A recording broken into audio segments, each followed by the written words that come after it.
Assalamualaikum warahmatullahi wabarakatuh.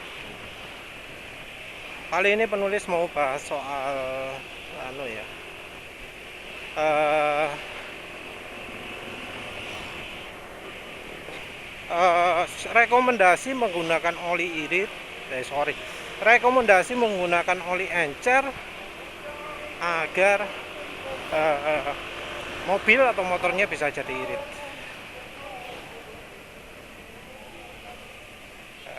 Asli ya, kalau ada yang seperti ini, menurut penulis tuh lebih ke kerusakan logika.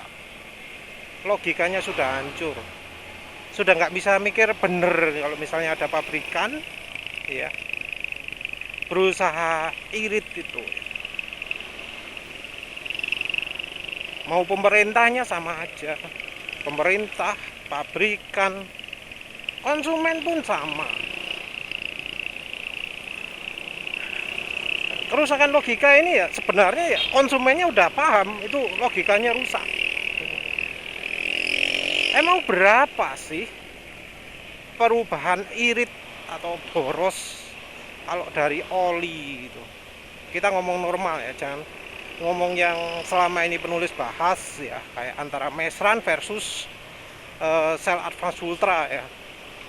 Kita bahas dari normalnya aja lah, yang banyak orang setuju. Berapa persen sih peningkatan oli itu? Kan paling 2% kan ya. 2% itu sangat tinggi sekali lah ya. Ya jangan samakan dengan penulis yang tenaga naik 10% gara-gara pakai meseran ya, jangan samakan itu. Kita ngomong yang umum-umum aja. Oli yang dipercaya masyarakat sebagai oli hebat. Oli full sintetik yang aslinya grup 2. Ya harus pakai itu aja lah. Berapa sih kenaikannya? Kan cuma 2%. Apa emang orang nggak sadar hal itu? Ya sadar lah, sadar, sadar. Mereka tahu bahwa peningkatannya cuma sedikit. Tapi kan yang apa? Mereka juga tahu bahwa kalau pingin yang irit, ngapain beli mobil yang itu gitu loh. Jadi misalnya ada ya pemilik Innova 2,5, pingin mobilnya irit pakai oli 0W20, oke dah. Nah, itu logikanya sudah salah ya. Terus habis itu minta, wah pingin coba 0W60 0W16, barangkali bisa lebih irit lagi. Ya itu yang ngomong gitu itu biasanya sudah sadar bahwa yang ia lakukan itu logika rusak gitu loh. Kalau tujuannya mau mobil irit, ngapain beli Innova 2,5? Kalau mau irit kenapa nggak beli yang 2,0? Ada nggak penulis, moga-moga nggak salah ngasih contoh ya. Kenapa kok nggak 2,0? Atau misalnya kalau mau lebih irit lagi, kenapa nggak beli apa? Caila. Kan irit banget itu. Kenapa kok harus Innova?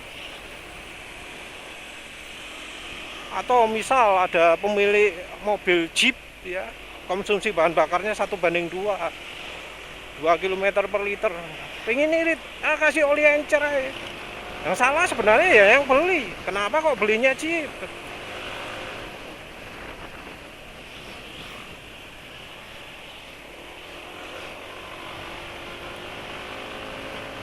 Kalau misalnya pengen irit ya beli mobil 1000 cc. Dari pabrikan juga gitu. Mereka kan ngeluaran mobil itu dibikin ngejar tenaga toh. Yang diiklankan juga iklan tenaga. Ini mobil saya sekian HP. Nggak ada yang ngomong, ya jarang sih yang ngomong bisa 30 km per liter. Kalau yang ngomong gitu biasanya mobil-mobil apa ya, cc kecil ya. Sekian kilometer per liter kalau yang cc-nya kecil. Tapi gitu ya, yang jualan mobil cc gede-gede 2000 2500, kok masih saja disarankan pakai oli encer gitu loh, padahal peningkatannya cuma berapa persen. Kenapa nggak dari awal aja? Ini walau 2500 cc, konsumsi bahan bakarnya bisa 30 km per liter. Kenapa nggak gitu? Kenapa kok harus pakai oli dulu? Aduh, lupa.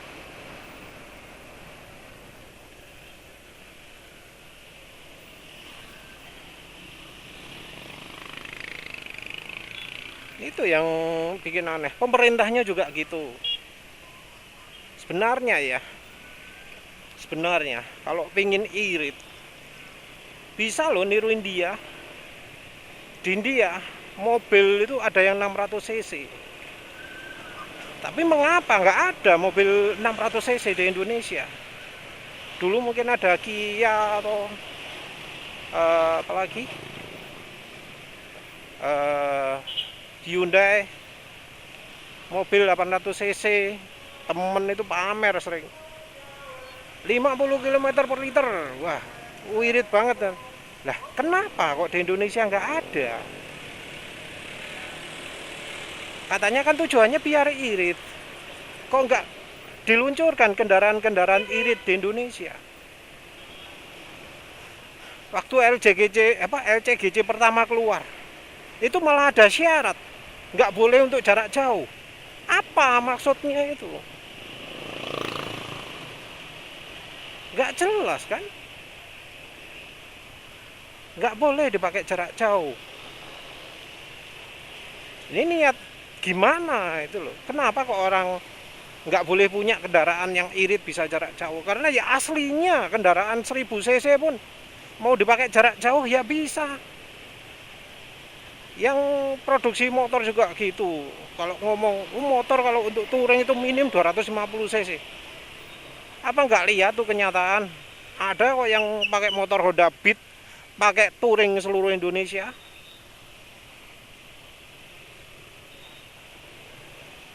Jadi apa ya, mentalitasnya rusak semua lah ya. Kalau memang tujuannya irit, kenapa nggak dari awal? Pemerintahnya, pabrikannya bikin mobil bodinya gede, cc-nya kecil, kenapa nggak gitu? Situ itu dari sisi mesinnya lah ya.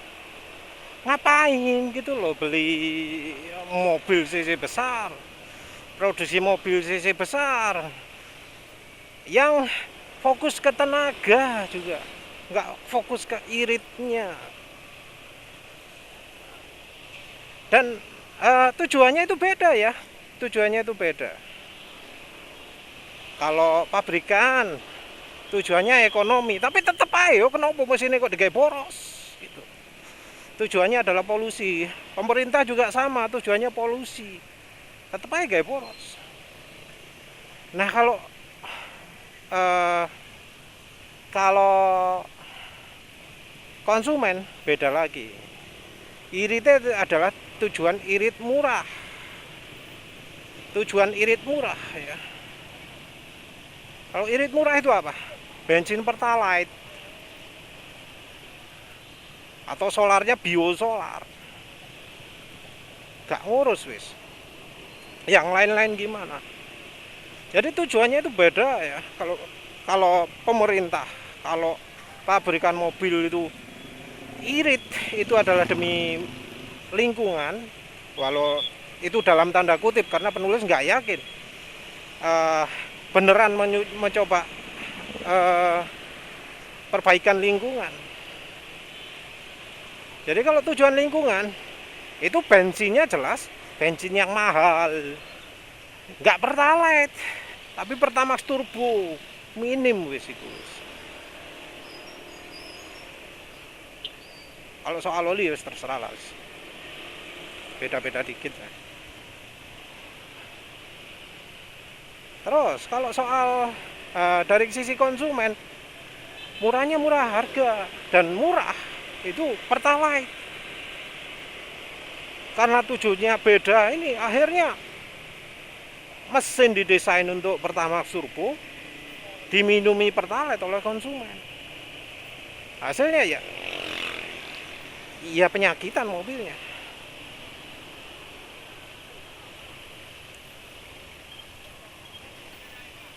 Ini kerusakan logika lagi lah ya, kerusakan logika. Kerusakan logika berikutnya adalah katanya kan ingin mengurangi polusi. Polusi itu adalah kuantitas. Kalau soal kuantitas, mau diadu irit, itu mobil atau motor yang cc kecil, itu yang lebih irit, mau gimana pun.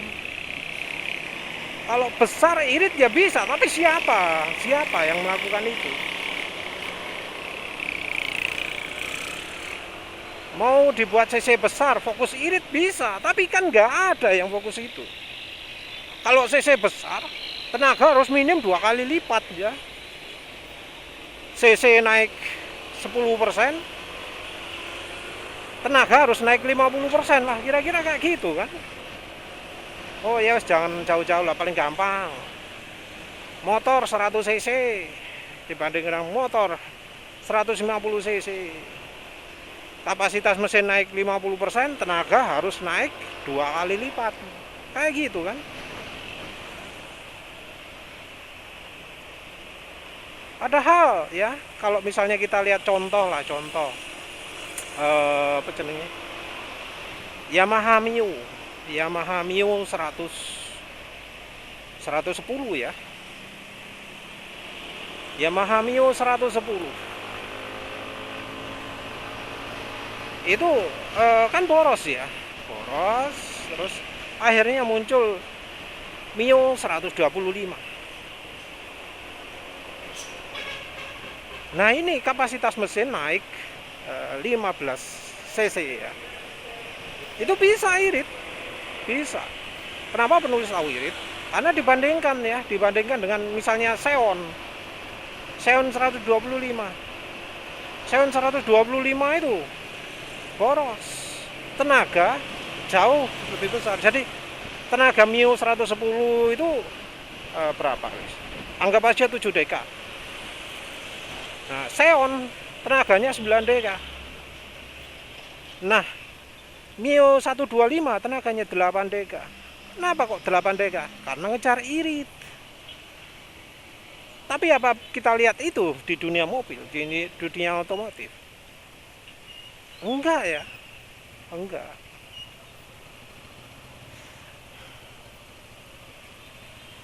Yang 1000 cc tenaganya antara berapa? 70-an HP, yang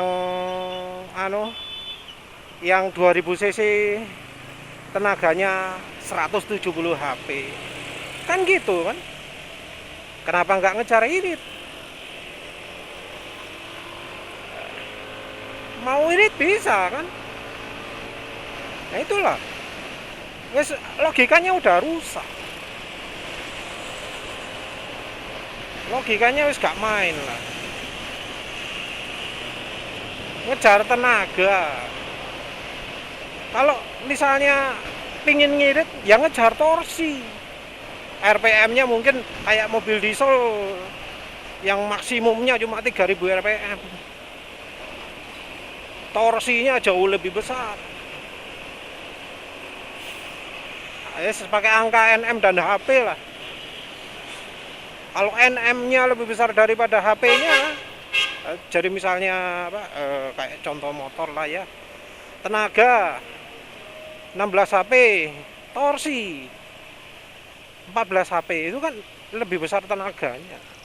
Tapi kalau torsi sampai 20 HP, tenaga 14 HP, nah ini baru ngejar torsi, irit. Tapi nggak ada kan yang kayak gitu.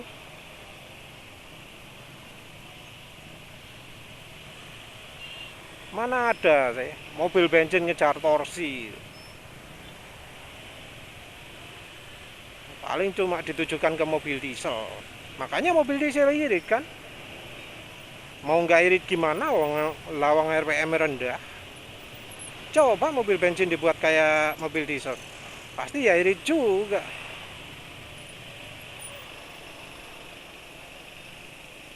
Logika yang rusak berikutnya adalah dari sisi kekentalan. Yang salah itu ada yang dari konsumen, ada yang dari pabrikan. Contoh, penulis sebelumnya ngomong eh, Suzuki Jimny itu rekomendasinya 0W20. Penulis kurang teliti bacanya, kurang teliti. Suzuki merekomendasikan 0W20 kalau cuaca dingin.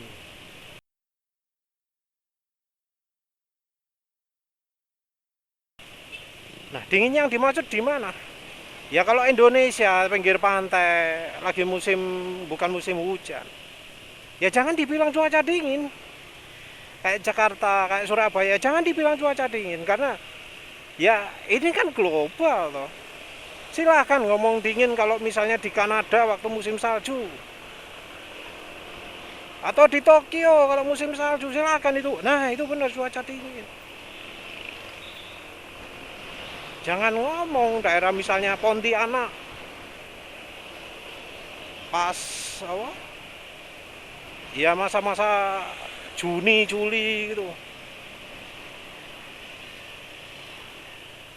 Jangan dibilang itu pas musim, wah cuacanya Pontianak dingin ya.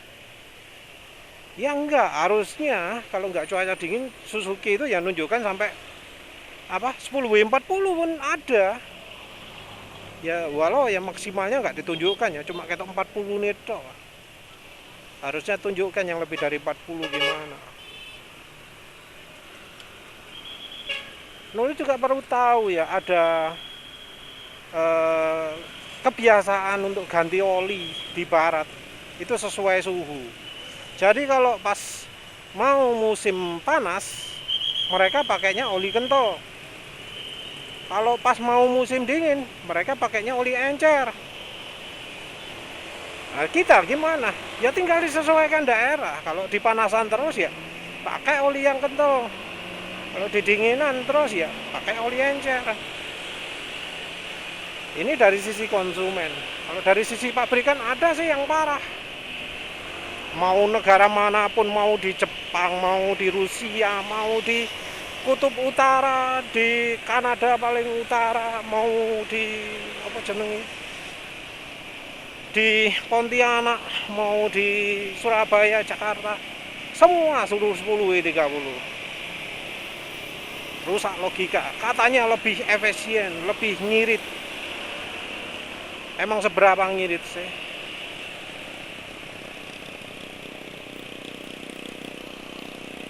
Iya, itu logikanya pabriknya rusak itu. Jangan bilang kalau insinyurnya Honda itu pinter. Ada yang rusak logikanya. Terus, aduh, udah mendung mungkin sebentar lagi hujan. Yang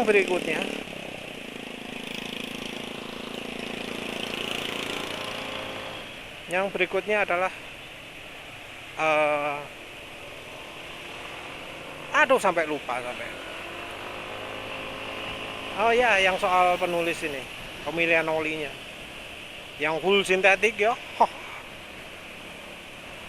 Padahal ya orang itu sering kebohong, sering ketipu ya. Katanya oli pau beginilah, begitulah, full sintetik itu beginilah, begitulah. Padahal oli yang mereka rekomendasikan ternyata geledek cuma grup 2 ya.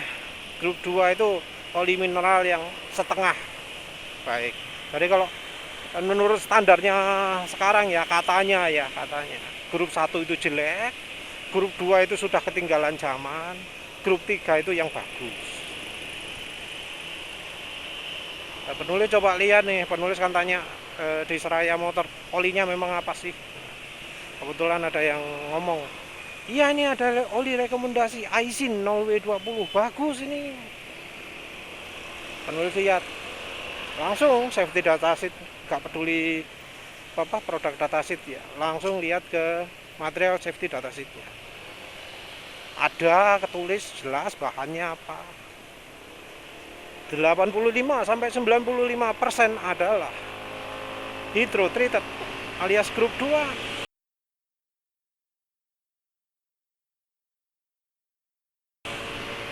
Padahal itu di namanya fully sintetik, Aisin fully sintetik 0W20. Ya, ya mungkin baik juga ya pabrikan menipu konsumen, karena konsumennya sendiri nggak ngerti oli apa yang terbaik ya, terus sama pabrikan dikasih yang terbaik. Bohong emang, tapi ya untuk mereka, untuk konsumen kita, oli full sintetik ya belum tentu yang terbaik. Oli grup 2 itu apa keunggulannya? Terhadap seal lebih kompatibel. Terus daya pelarutnya bagus. Kalau daya pelarut bagus itu apa? Ya keraknya sedikit. Nah, pakai yang full sintetik abal-abal yang aslinya grup 2 ini ya tentu lebih baik ya, daripada yang grup 3 PAO. Tapi tentu harusnya kalau untuk negara Indonesia cari oli yang paling stabil ya, yang PAO. Tapi ya sayangnya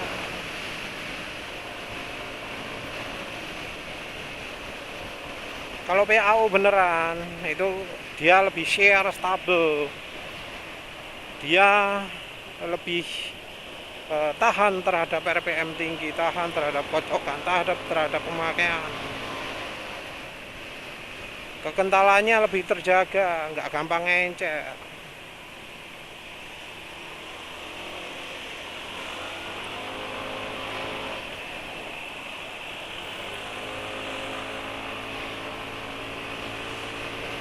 Nah, ya wis lah. Tapi ya wis mau gimana lagi lah. Orang ya merasa wah cek irit. Wah, padahal dia dapatnya kendaraan boros, belinya kendaraan boros, ya karepe lah ya.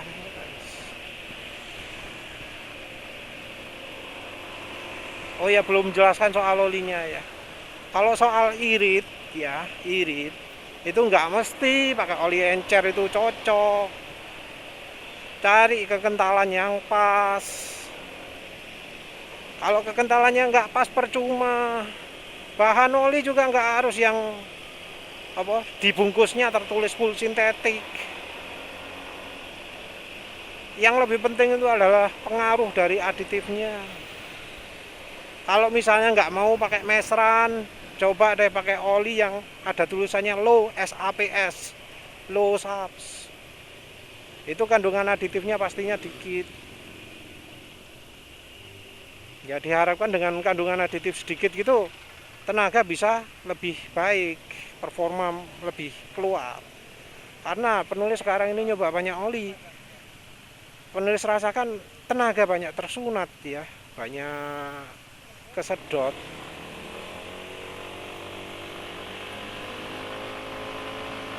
Ya wes lah, itu aja.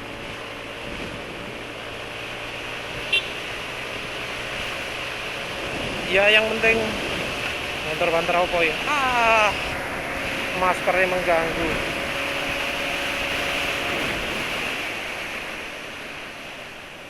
Nggak lihat sepedo tadi, lambat kayak ya.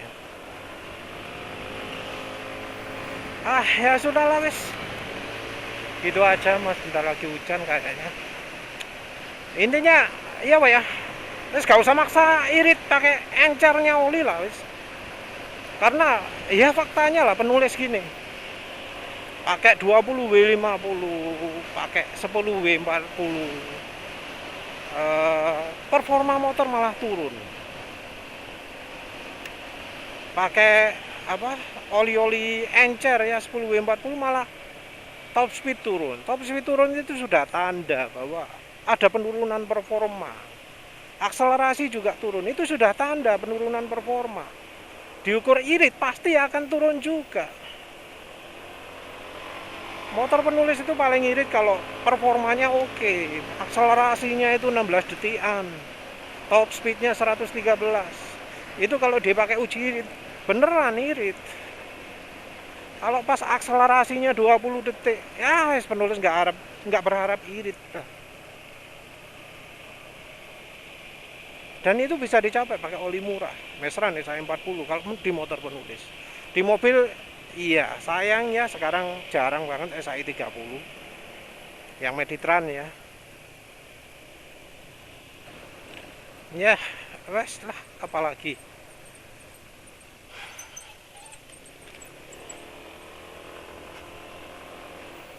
Ya jadi intinya, kalau mau irit dari sisi oli, cari oli yang bisa bikin performa kendaraan, mau mobil mau motornya itu oke.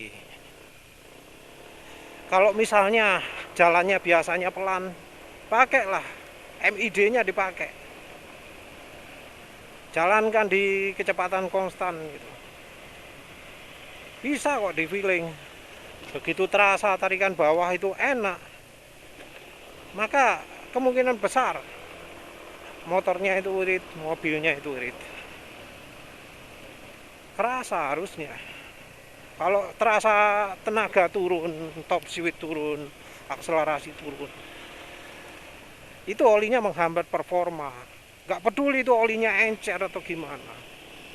Bahkan ya kalau dari testimoninya grup LDIC itu, kan banyak yang memuji-muji pakai Skyver Molly. Katanya malah lebih enak, lebih itu artinya apa? Mereka itu aslinya cocoknya olinya kental, tapi karena terlalu encer, performa motor mereka rusak. Ya wes lah gitu aja ya. Kalau yang soal oli encer apa sudah penulis bahas.